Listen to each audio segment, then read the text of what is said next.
Hey, what's up, everybody? This is Charles Sabanson, and welcome you guys for another episode of the DREAMERSPRO show, where we cover everything from sports, hot topics, classic debates, and entertainment.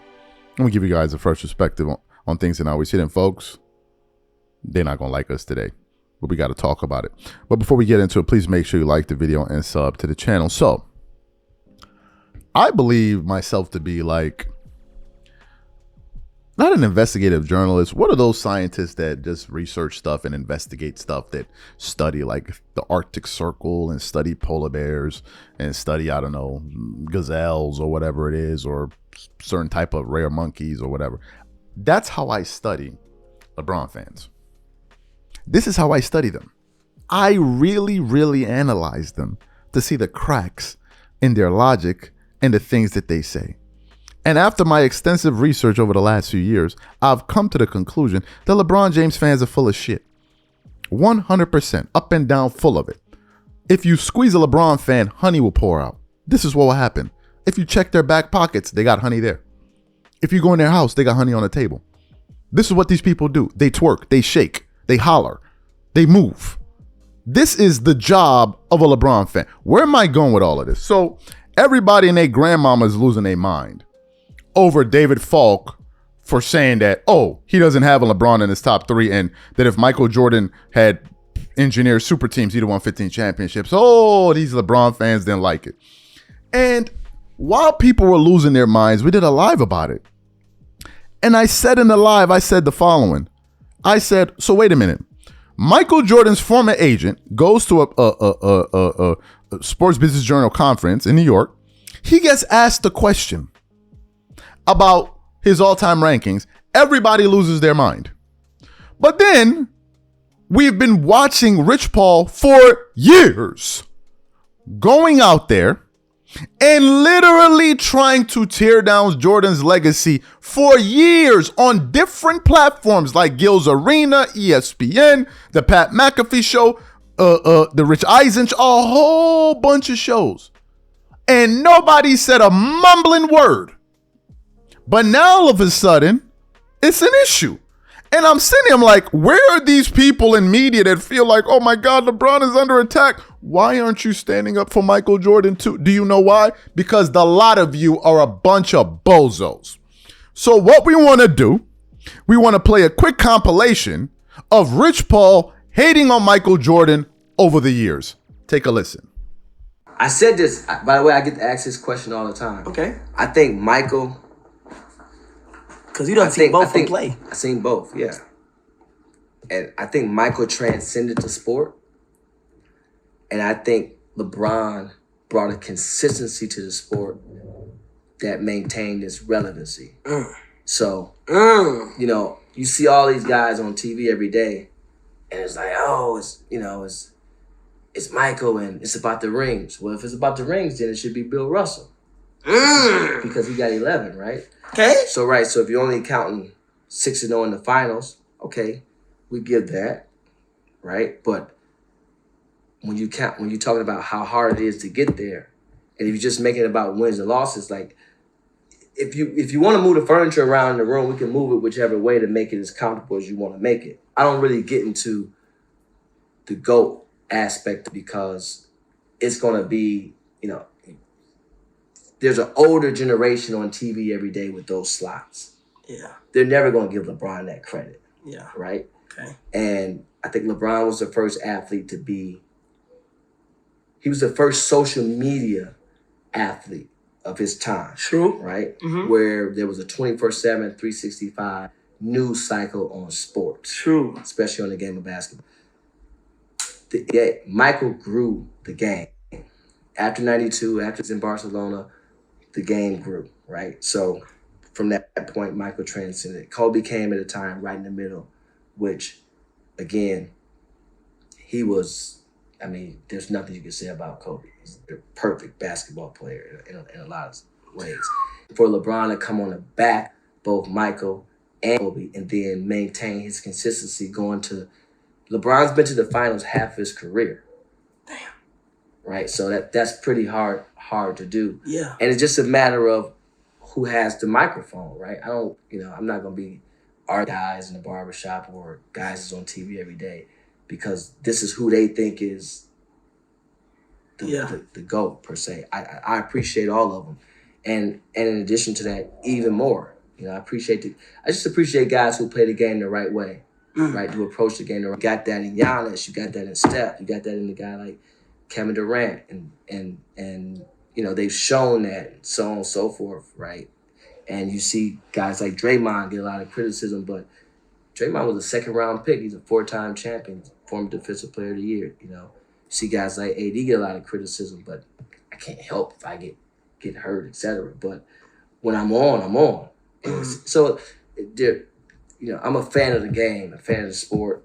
There's a lot of guys I rock with in the league, and the young. I mean, the game is in a great space with our young guys. They you know, when you look at them, guys that represent, guys that don't represent, they carrying it in a major way. So I'm more focused on that. Like I tune in to the young guys. I don't really get into the politics of who somebody think is the best, because at the end of the day, that's just their opinion. I'm going to get you out of here on this one, and you're the closest to the story, so you would know.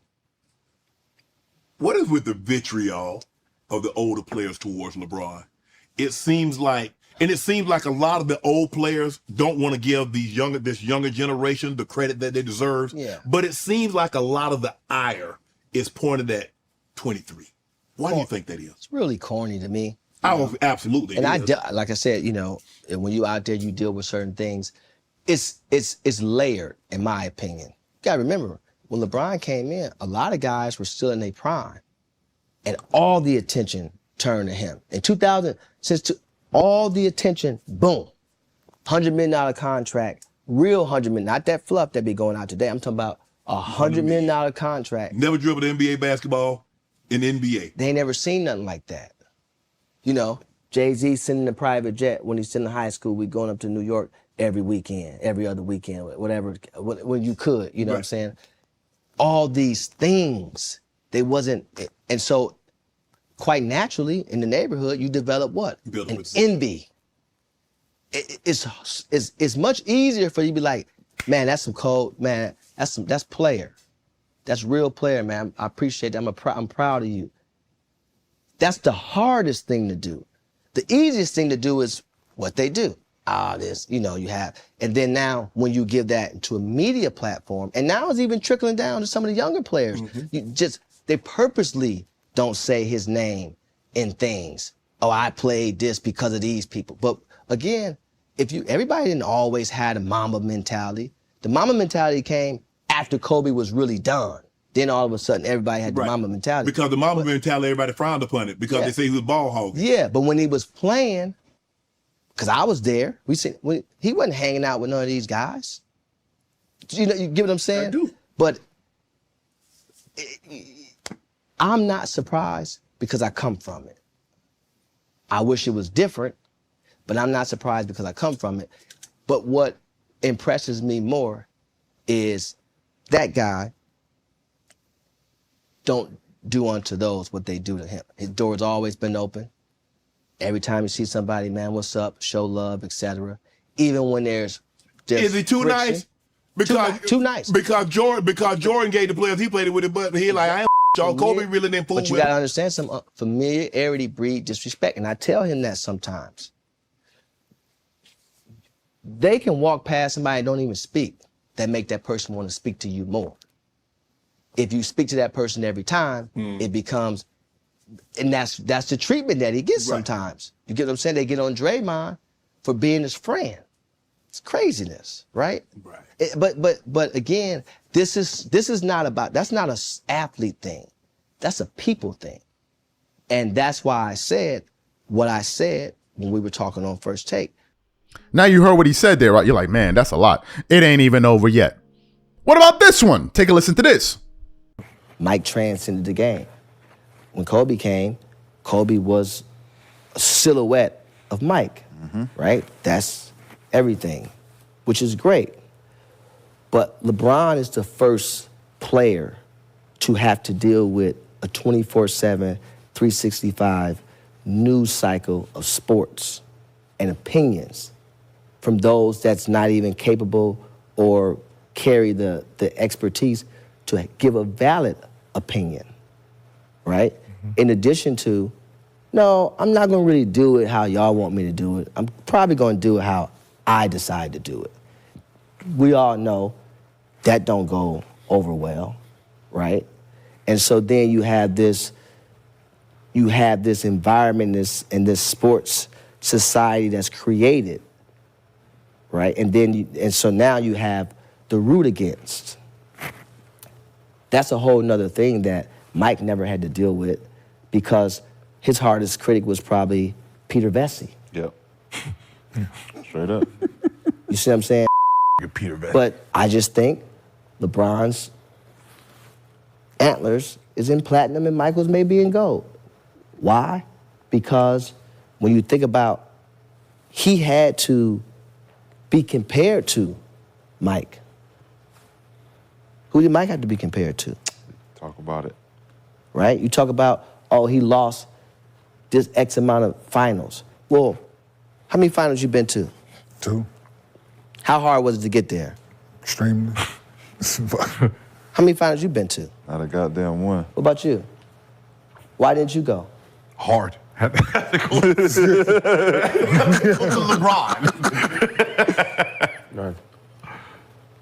We talking about 4 guys, 3 lottery picks, a rule, the Gilbert Arenas rules created for him, because of him, you know. But then you got to also think about when LeBron came into the league. Yep. T-Mac, Paul Pierce, AI, Kobe, you had all these guys. And we're talking about this kid. We just saw the clip of his teammates. Oh, he's going to have to join the bandwagon. Huh? And D-Miles, my man. Mom was a sweetheart. D-Miles welcomed me with open arms. Can't blame him for that. Nah. He don't know what's getting ready to take place. Nobody did. You understand what I'm saying? Yep. But yet and still, this is what you get. So now, when you talk about the GOAT, okay, the man made a decision to go to Miami. Whether you like it or not, every kid today is saying what? I'm taking my talents too. It was just ahead of his time. It's okay for us to say that. He was the first social media athlete of anything. It's okay for us to say it was ahead of his time. Now, I never think it's an easy way to break up with anybody, especially your wife or, or franchise that drafted you from home. So, maybe not necessarily the best decision optically, Yep. but the thought and the intent of it was genuine, from the heart. Boys and girls, but you talk about propaganda, so it's a different dynamic, right? Then the narrative of, okay, well, he went to Miami and, they made him this way. What? Now, what did help was infrastructure, consistency, professionalism, which LeBron's always had. That's no question about that. But I'm saying overall, from a culture perspective, right? Organization, Yep. which was all great. But to create this narrative of he needed somebody and they, no, it's a shared need. Because if I don't go there, They don't win. what are you talking about? You get what I'm saying? Now, that's not coming, if you ask anybody in the Heat organization, at least me, they'll tell you how much they appreciate it, still appreciate it. You get what I'm saying? But the narrative from the media perspective was something totally, totally different. So when you just get into that GOAT conversation, and I always say this, comparisons are the thief of joy. But Michael's a GOAT, no question about it. But LJ's a GOAT as well. He came in, $100 million contract. Think people like that? There hasn't been one since, and it won't be one. Right? It's a good segue for you, Joe. It won't be one. You feel what I'm saying? Because shoe deals ain't what they used to be. But I'm just saying, when you talk about all the teammates around him that got paid, all the coaches that got paid, all the Lance Blanks, Chris Grant, Danny Ferry, Wes Wilcox was there. He's a GM. Yep. When you just really break down the impact, right? How could you say that this man is not a GOAT? I think 07 taking Eric Snow and the Ilgauskas and Sasha Pavlovich to the finals To the was finals. a turning point. First time. That team I was think trash. scoring. I'm not gonna say all. I'm not saying that. They wasn't Like, that was trash, the- but they wasn't yeah. champion. No, I'm they just wasn't saying, going to the At championship. 22 years of age, he took the team to the finals. Yeah. Right? As the underdog, always been the underdog. Every finals he ever played outside of 2012 and maybe 2011 was the underdog, right? For the most part. So that was a turning point. 29 straight against Detroit was the turning point. Yeah, my bad. Yeah, I forgot that game. Yeah, That was yeah. a turning point. So you heard what Rich Paul had to say over the years, right? On various shows making arguments. My question is, where were these ESPN roundtables out there that you had people like Stephen A. Smith and Brian Windhorst and Jay Williams and all of these guys upset about, man, Rich Paul out here trying to tear down Michael Jordan's leg. You couldn't find these people. Do you know why? Because it served their agenda, which was what? To push this GOAT debate that is made up of a bunch of smoke and mirrors. A bunch of smoke and mirrors. A bunch of narratives, a bunch of nonsense. So David Falk is in the wrong for expressing his view, which he was asked. But Rich Paul gets a pass when he has gone out of his way to go on shows to make an argument for LeBron James all through. I'm confused. Why is it okay for Rich Paul, but it's not okay for David Falk? I'm curious. I need to know. LeBron fans, y'all be liking to throw out the race card. Let me ask y'all, since y'all the experts on the race card and y'all like to question who's black and who's white and who's blue and who's green. LeBron fan, would that be like some type of? Well, how do we handle that? How do we handle that? The fact of the matter is, you guys are just a bunch of bozos. Period. End of story. Period. They cannot let it be that people with prominent voices and big platforms go out there and say things that goes against their narratives and therefore becomes an issue. But here we have audio of shows that we've done over the years of Rich Paul going out there talking about some damn antlers and microwaves and TV stations and boom boxes. Nobody knew what Rich Paul was talking about. And Gil's Arena, they sat there like he was saying something profound. Nobody sat back and said, bro, what the hell did you just say about antlers and antennas and all of that? What did he just say? Nobody said nothing. You would have thought they had Mahatma Gandhi in the studio. Mahatma Gandhi. But in the minute a Jordan guy expresses his view, oh man, they just hate LeBron. They hate him. Why do they hate him? And I'm sitting there looking at y'all in a glass menagerie, because I told you I'm a scientist that be studying y'all asses, looking at honey porn all over the damn table. I'm like, but you dudes have been hating on Jordan for years. But don't nobody say none. You be having them, man, when Michael Jordan come back, Michael Jordan gonna elevate the game. He gonna tell you what's beautiful about the game because Michael Jordan is classy. And I'm like, so if that's what Jordan is doing and you guys have not been doing that, wouldn't that make y'all classless? No, it wouldn't. It wouldn't, because